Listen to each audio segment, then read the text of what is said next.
Hey guys, welcome back to the channel. Man, I just got back home from Redcrest. Man, it was a great event. It was our very first one with an expo attached to it. I think it went off really good for the very first expo we've ever had. A lot of fans there, but we're gonna break it all down, man. I got some practice footage from each day of practice. I'm gonna tell you what I was thinking, what my plan was. I've obviously got all the competition footage. And then you guys will watch the final day. And I'm gonna tell you and break down my final day. And what I should have done different and what I was thinking, and just I'm gonna give it all to you guys right here on Project E. You guys stay tuned. Tell me how you with me now. Ready to put it down. Start at the bottom, already forgot them, but they won't forgive me now. You really ain't ready now. You haters just in the crowd, but still I just look around. Now you with me now. Are you with me now? Whoa. So they announced Redcrest, man, like it'd been actually a couple years in the making. You know, we had COVID, then we had the monster ice and flood. So it was 3 years in the coming that I had been thinking about having this Redcrest on Grand Lake. And man, I just was so excited for it to get here.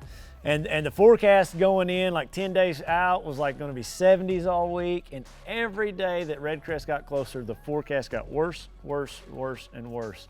Actually, it got really cold, like downright cold. Some of the coldest fishing we've had all year come tournament. But my first practice day was a beautiful day. Sunny, nice. You know, it was on Sunday. There was quite a few boats on the water.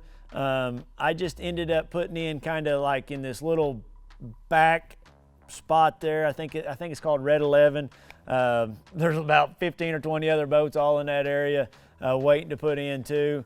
But I just kind of started fishing right in there, and it was actually probably 10 or 15 minutes into my day that I got my first bite that, like, it was the bite that told me what to do the rest of the week. You didn't know it at the time though. Just please, I mean, I just thought, man, it's a lucky fish catch. I was, you know, up there in that upper end of the lake, and it's kind of a deep, you know, deeper portion, you know, deeper water than I generally would think those fish would be in. And with that said, you know, Grand Lake, that first day of practice was in pristine condition. I still kind of fishing around. I'm just kind of running around, hitting a lot of different things, both shallow, both deep. I wanted to fish Wolf Creek. I wanted to practice a little bit in Wolf Creek, get in there, and I get a couple bites immediately.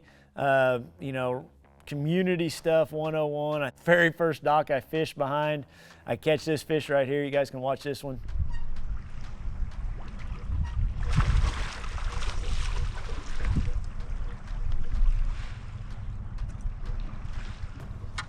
Felt kind of good. So I left out of there and I started fishing some of those flat rock points, you know, just south of Sailboat Bridge, cranked some stuff, fished some brush piles in the backs of pockets, you know, just not trying to fish everything, but just trying to get a grasp on what's going on. And I go in a lull. Like when I went below Sailboat Bridge, man, I have a lull of like no bites for quite a while. I don't know, it probably gets to be 2, 3 o'clock in the afternoon. It was 3 o'clock because I remember there was a tournament and like the lake, everybody was off the lake.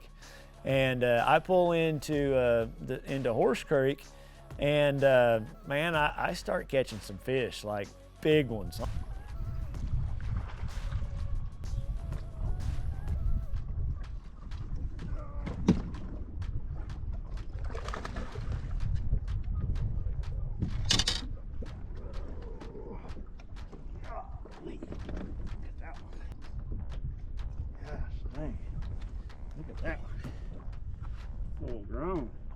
So that first bite right there, man, it was a big one, and you know, it was offshore. And I go actually up to the bank right there, and I catch this next fish on a square bull crankbait.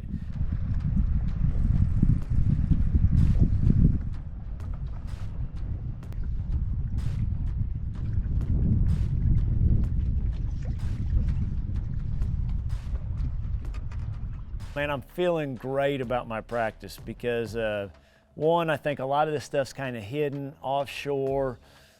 It's not going to get pounded. It's not like textbook on a secondary point in the back of a pocket. I just felt good about it. So let's get into the second day of practice. Now, 180 degrees difference. You know, we go from a beautiful sunny, little bit of wind, perfect day of fishing to this right here, just clouds and rain and wind and lightning. And you know, my two compadres, Octafo and Andy Montgomery, man, I think they're off the water by like 1, 2 o'clock. I mean, that's how bad a day it was. You know, the knucklehead that I am, I just fished right through it all. But this second day, I'm gonna try to get down the lake. Well, as fate has it, I stop on a lot of stuff trying to get down the lake. And that's one thing about 2 days of practice. It is just on a lake the size of Grand, you know. I know I want to fish like drowning. I know I want to fish woodard. I know I want to fish honey. I want to fish horse. I want to fish duck. You know, I want to fish some of that stuff down by the dam. You can't. You physically cannot cover that amount of water. I'm pulling my map up right here just to see exactly where all I went that first, well, both days, but the second day especially, just because it's been a few days since I fished that. Let's see, I put in right there, and I ran down, stopped on a lot of that stuff. Yeah, so I ran down and started fishing around. I started fishing some of that stuff down through there, cut across, went into a pocket down there on the south end, and man, I catch one, not a great big one, but a scoreable, and the very next cast, I have a big one, like a 4 or 5 pounder on, and there is all kinds of them. I can see on my active target trying to get it away from them. And I was like, yes, but if you notice in that footage right there, man, that wind's kind of blowing in there. Like it's just the perfect scenario, secondary point, the back of a creek, you know, perfect staging spot. So I get done there and I start running all my stuff, you know, and I end up, I'm not getting bit like I thought I should. I end up having another really good fish pull off on a jerkbait up close to the bank. Catch another short fish just on the other side. Then I get up shallow and I fish some shallow stuff. Come around, I have a big one on a jig, like a super big one on a jig. I mean, just big one. Comes off at the boat, but I mean, I felt like it was a big one. I mean, these fish, you don't really see them because I didn't get them in the boat, you know, but I'm having a few bites. And then I'm going through a lot of stuff and I'm not getting a lot of bites. And I'm like, man, I just feel like something needs to change because the conditions for the day, yeah, it's cold and rainy, but they should be biting. And I pick up a crankbait and like in 15, 20 minutes, I have like 2 4-pounders, a 3-pounder, a little one. And on my crankbait, this crankbait had old rusted hooks on it, which was perfect for practice because I didn't hardly get any of them in the boat. Of all people, I run into Mr. Bobby Lane. Bob, you back there hiding or what? That was kind of always in the back of my head all week as the tournament's progressing because I felt like if I was getting those bites, he was getting those bites back there too. Hindsight's always 20/20. I don't know that he ever fished back there. You know, looking back, I think he fished a whole other section of the lake. But, you know, I never did run back there because I thought maybe he would have been there. I feel really good about my practice. I just did. I felt good. You know, the forecast was for some rain, but I didn't think it was going to be like a flooding rain. Turned out it was a flooding rain. We had a lot of mud come in, like a lot of mud come in. So then, you know, I should have known this going into the tournament. I didn't. I thought we'd get a random draw and no matter what number, I didn't know what number I was going to be out. So, well, we took off in Angler of the Year standings. In the final event last year, I had a horrible event, fell all the way down to like 36th place in the points. So I was the next to the last 4 guys out. And in my mind, I had that area around Sailboat Bridge, I had a lot of confidence in, like a lot of confidence, shallow water fishing, released fish, just something. I wanted to start somewhere community. I wanted to burn whatever I could burn that first day of that tournament because one, I knew I had a camera on me, two, I knew tournaments were coming up that weekend. I just didn't want to get on anything juicy, anything like super, super good. I wanted to survive that first day. You don't have to win this tournament the first day. You just don't want to lose it. You know, you just want to be in contention because everything gets 0. And man, I put my boat in and I still don't know where I'm going to start. Like I don't. It's a cold, wet, cloudy morning. supposed to be raining all day. The high is gonna be like 40. It was a really cold day. Last minute, man, just something tells me, go try them poles. Go down there and try them poles in front of that marina. You know, if somebody else is there, which I really felt like Skeet or Ott, you know, I saw them in practice when I'd run by there and look at it. I felt like they might be there.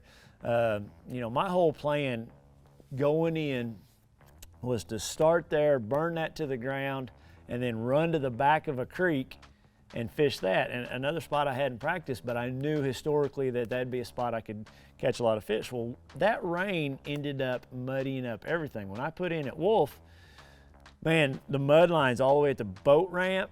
There's just mud, like everything. It rained way more because I came home in between all that, and like it filled my ponds up. There's water running down the bar ditches. It was just crazy how much rain we had. We had an off day in between the last day of practice and the first day of competition, and it was pretty brutal. Like I was able to bring my boat back home, get it all dried out. It was really, really nice. So with that said, I ran to that creek and I started fishing at those poles. Nobody else was there. And man, I started catching them. Like my first one was this 2-pounder right here. Got my day started. You talk about just a relief to get that first fish in the boat. Here it is.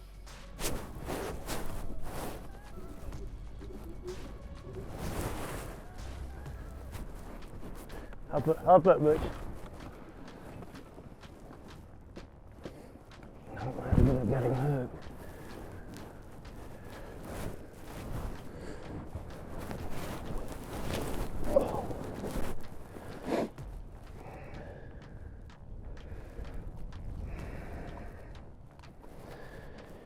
All right, guys, we are on the board. Redcrest 2022. Not a giant, but we got one in the boat. 2 pounds, 13 ounces. All right, we started it off with a 213. I like it. I go just a little bit further after that one. I catch another one, you know, 2 pounds. Both these fish on a jerkbait. Was able to see them on active target.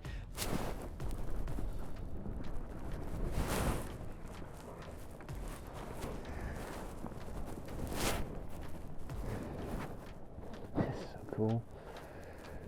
Saw that fish come up and get it on active target. Be a 2-pounder. 2 pounds, 4 ounces. 2-4. Fish number 2, guys. Fish number 2. I catch a 210 on a crankbait.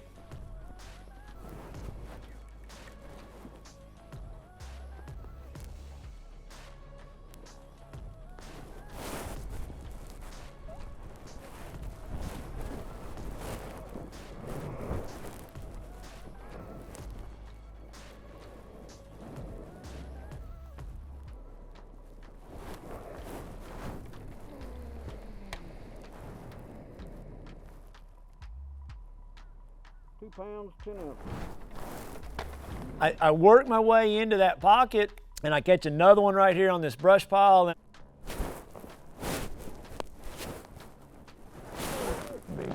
Big.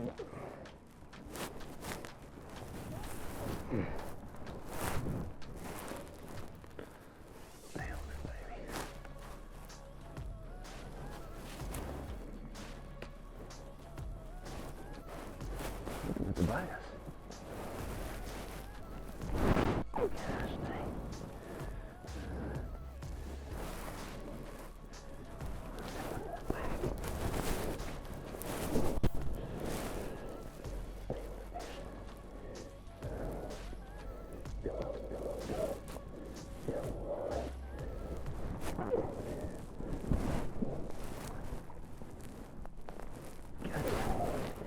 Gotcha. Yes. I just swiped at it.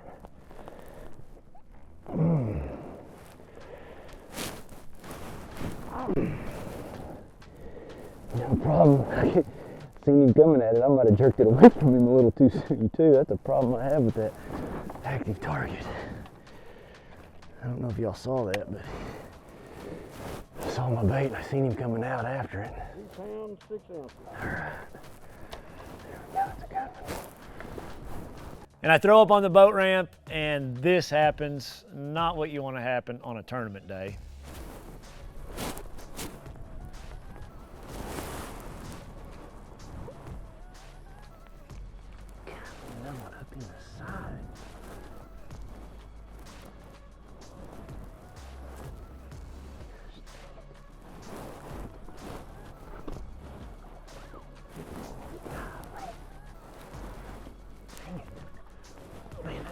Wow.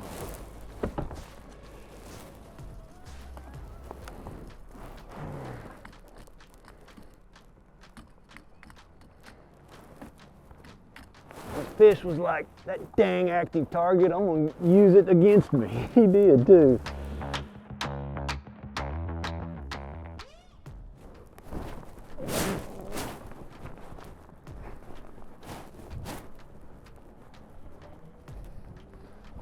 Oh, barely hooked. Man, he's skinny, isn't he?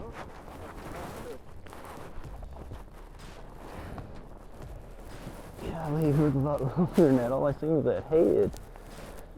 We'll take him.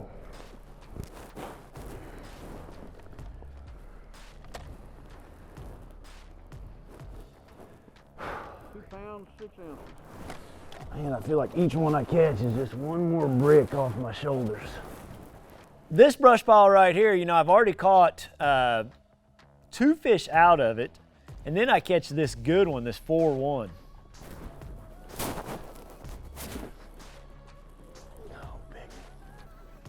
Big. Stay on there, fish. Stay on there. Stay on there. Oh gosh, one hook's in it. It's like a 5-pounder.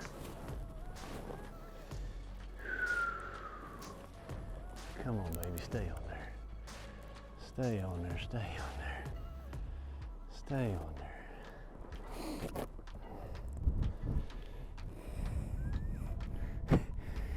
Oh, gosh. Come back over here. Come back over here.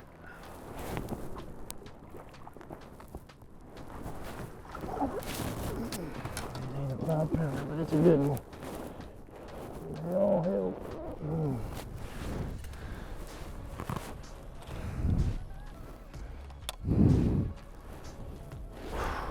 4 pounds, 1 ounce.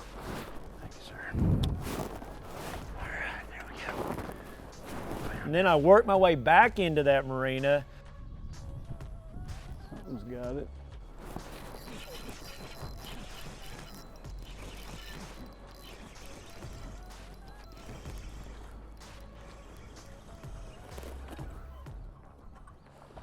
Yeah, it's a 2-pounder.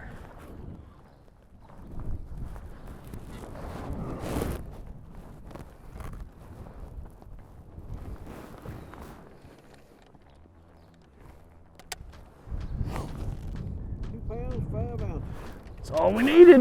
We had 5 extra.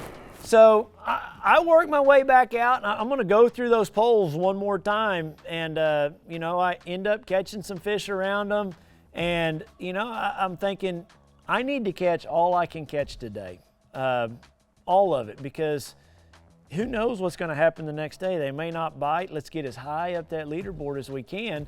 And so I leave there with about an hour to go, and I'm not gonna go fish anything else that I practiced. I am gonna go straight to new stuff.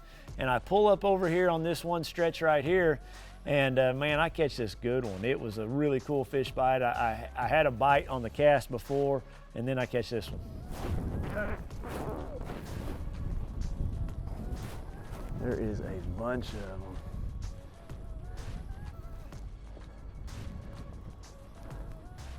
Oh, it's a big one too. It's a big one.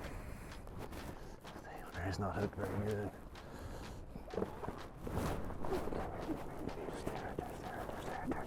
Yes. Yes! I mean, there's a bunch of them down there. I almost passed this spot up.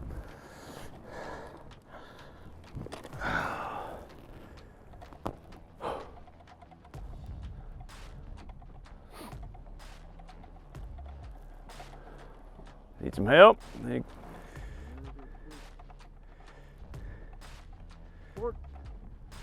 4 pounds, 11 ounces. 411.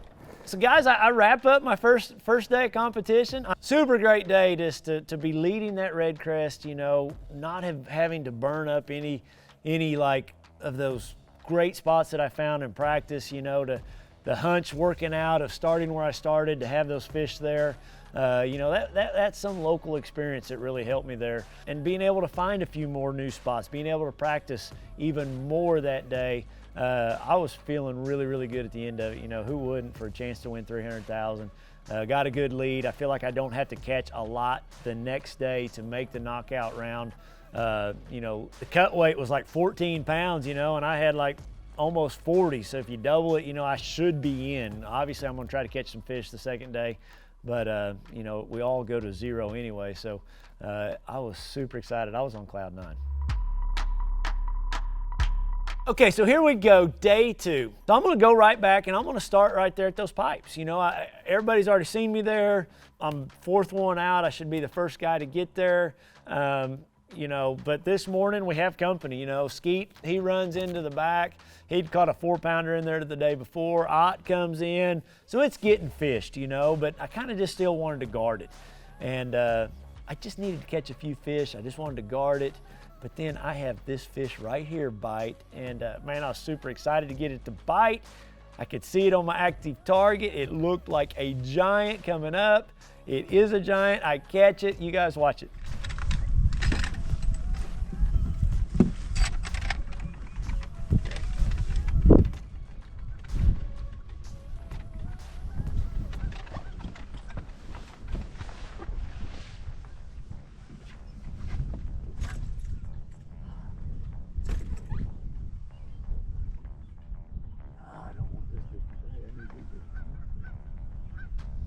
Check this out, guys. Look at me.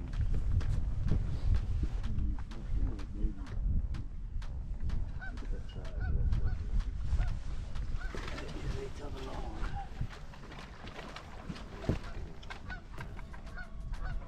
Yes. Oh, I want to be so excited to get it. I want to catch this fish the next day.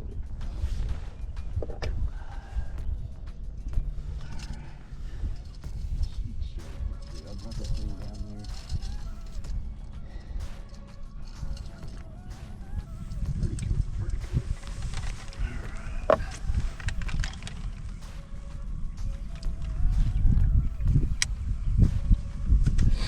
5 pounds, 7 ounces. That's it.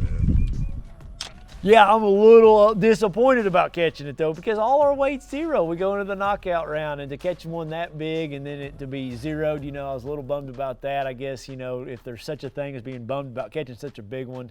But man, at the time, you know, I've got a big lead, and that fish for sure is going to ensure me to go to the knockout round. There's no doubt. So the rest of the day, I'm on coast. I am practicing, 100% practicing. I'm not going anywhere I've practiced before. I'm not going anywhere I've caught a fish before. I'm going to try to find and duplicate as much of that offshore brush pile pattern that I'd established in practice that I can. As you see here, I fish around the bridge, you know, kind of a community spot, and then this happens.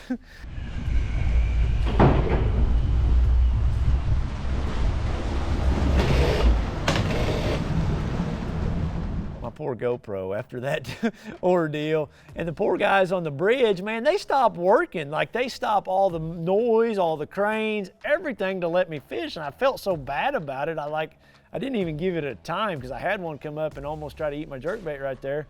I just felt bad they quit working so I could fish. I'm like, man, I don't need a fish that bad that y'all are quitting the project on the bridge for me to fish. We need this bridge done. You know, everybody living around there, because they got it down to 1 lane. But I go back in the creek, I see that it's still muddy. I run all the way to the back. I wanted to check to see if the back of that creek was still muddy. It still was.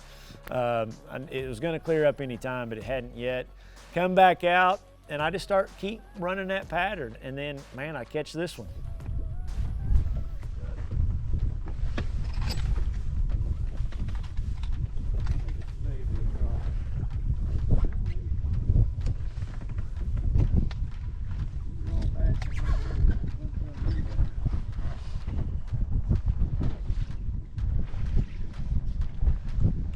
We got a 10-pound lead, right? So I can weigh this fish, you think?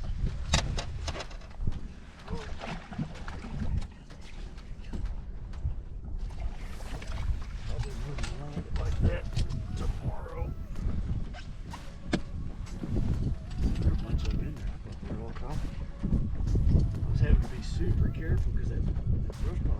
really high, and I was trying to bring it down the side of it to get it deep enough.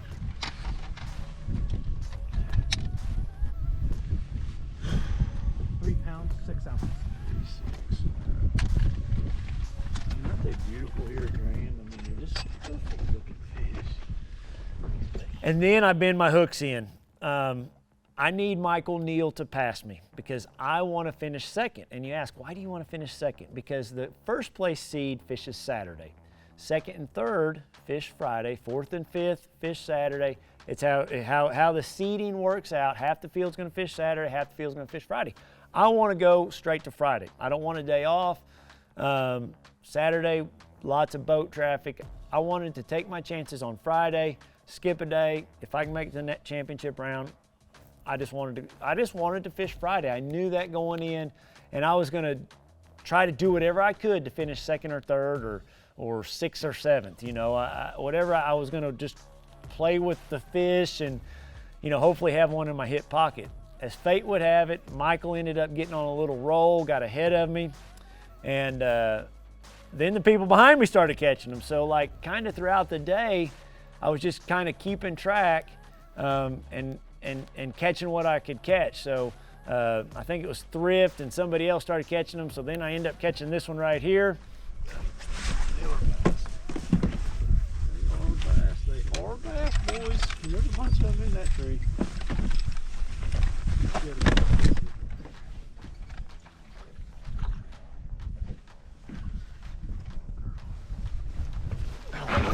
Got a big old jerkbait in it.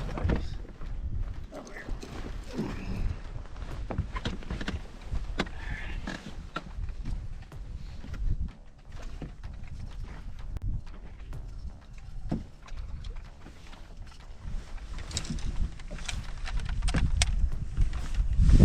3 pounds, 5 ounces. I'm kind of alternating between a bait that's got hooks on it and then a bait that doesn't have hooks on it. And, you know, then I catch this final fish right here, and I couldn't have a fish over 5 pounds. If it was a fish over 5 pounds, Michael would completely quit catching them, but I still wanted a little insurance for the people behind me. I didn't want to be in third place, and then at the very end of the day, somebody knocked me to fourth. I wanted to try to stay in that second place as close as I could get to Michael without passing him. So I catch this fish right here.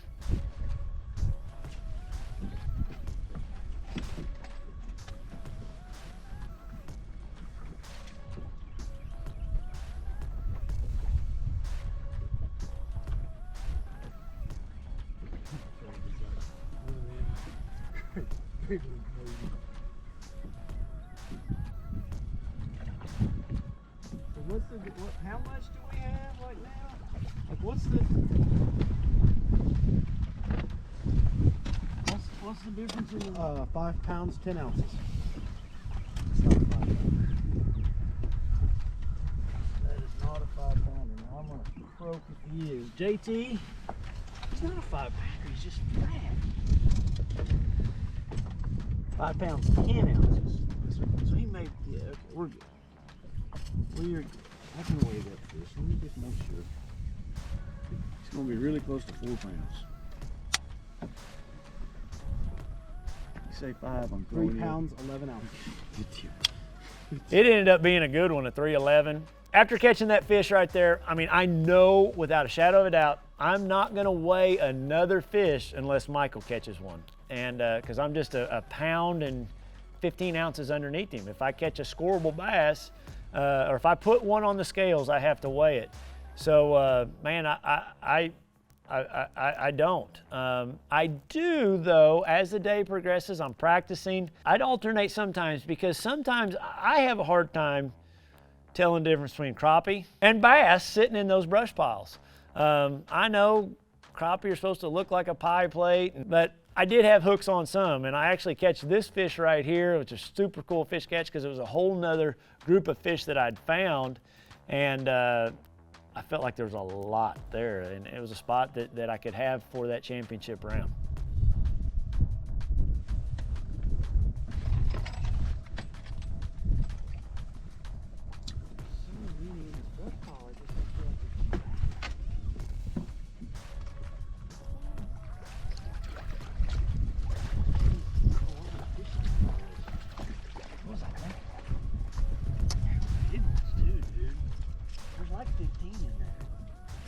Still 115 out of the lead.